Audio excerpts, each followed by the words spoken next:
Sur les signes avant-coureurs qui montrent une dégradation sur le milieu, on va conserver différentes choses. Ça peut être la consommation du lierre, donc à hauteur de gueule des animaux. Donc sur les cervidés, ça peut atteindre 1,50 m, 1,60 m.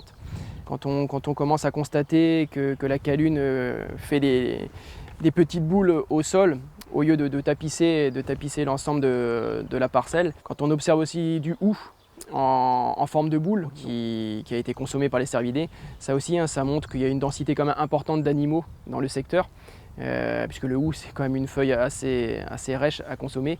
Donc même chose, quand on constate ça sur une parcelle, c'est qu'il n'y a plus beaucoup à manger pour les animaux. Donc avant d'effectuer un comptage, la première chose, c'est de savoir identifier les types de dégâts liés aux ongulés sauvages, donc sur la végétation. Pour les ongulés sauvages, on distingue deux types de dégâts, donc des dégâts comportementaux. Donc ça va être les frottis, donc occasionnés par les mâles, qui vont chercher à marquer leur territoire sur les arbres, donc en laissant leur odeur sur les arbres. Donc pour le chevreuil, on va l'observer de la sortie d'hiver à la mi-juillet, début août. Et puis pour l'espèce cerf, on va le trouver de la mi-juillet à la mi-octobre.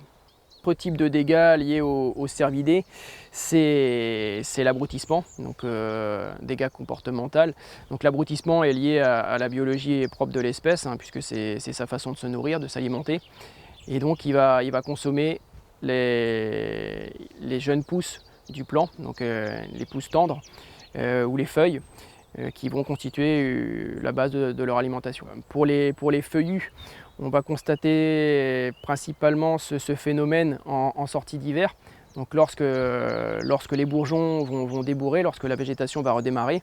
Et en hiver, c'est plutôt les résineux qui vont être touchés, puisqu'on est dans une période de l'année où la végétation se fait rare. Et donc les résineux sont abrutis à cette période-là. L'écorçage est occasionné uniquement par l'espèce cerf. Les deux essences les plus touchées, c'est l'épicéa commun et le châtaignier. Et donc la période où on trouve ces dégâts-là, c'est en fin d'hiver et début de printemps. Pour pouvoir identifier et se perfectionner à l'identification de ce type de dégâts, il y a des formations qui sont promues principalement par trois institutions, donc l'ANCGG, le CNPF et les fédérations des chasseurs.